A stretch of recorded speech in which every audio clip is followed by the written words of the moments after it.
മണിയാശാനോട് ഇരിക്കുന്നതല്ല. മണിയാശാനും ഞാനും തമ്മിൽ വലിയ സുഹൃത്തുക്കളായിരുന്നു.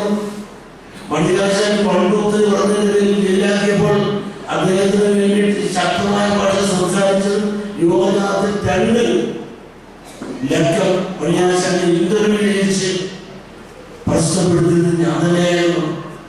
മണിയാശാൻ പാവങ്ങൾക്ക് വേണ്ടി പഠനത്തിലുണ്ട്.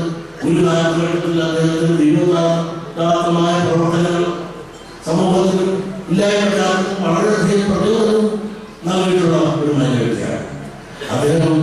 എന്നെ ചിലപ്പോൾ തന്നെ SNDPയുടെ പേരിൽ ചീത്ത പറഞ്ഞപ്പോൾ ഞാനും ചീത്ത പറയാൻ കസേരയിൽ നിന്ന് മൗനമായി കേൾക്കാറുണ്ട്.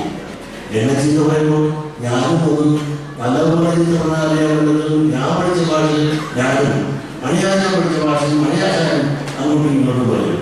അത് വ്യക്തിപരമല്ല.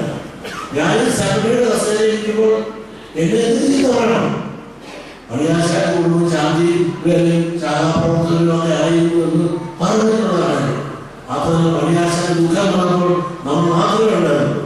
അന്ന് ചെണ്ടകുട്ടിയെ ആഘോഷിച്ച് പണ്ട് മണികളടിച്ച് മണിയാശാനെ ഇല്ലാക്കാൻ വേണ്ടി നിന്ന ശക്തികൾ മണിയാശാനെ കൊടുത്ത് പറയുമ്പോൾ അതിനൊരു ആത്മാർത്ഥതകളൊന്നും ഞാൻ കണക്കാക്കുന്നില്ല. ഏതായാലും മണിയാശാൻ ജയിച്ചു. ആ ജയിച്ച് ഹൈറേഞ്ച് ജില്ലയെ പ്രദേശത്തെ സംബന്ധിച്ചിടത്തോളം ഒരു മാതിരി ഇതുവരെ ആരും കൊണ്ടിട്ടില്ല. ഇന്നിപ്പോ ഇടതുപക്ഷ മണിയാശാൻ മന്ത്രിയാക്കി.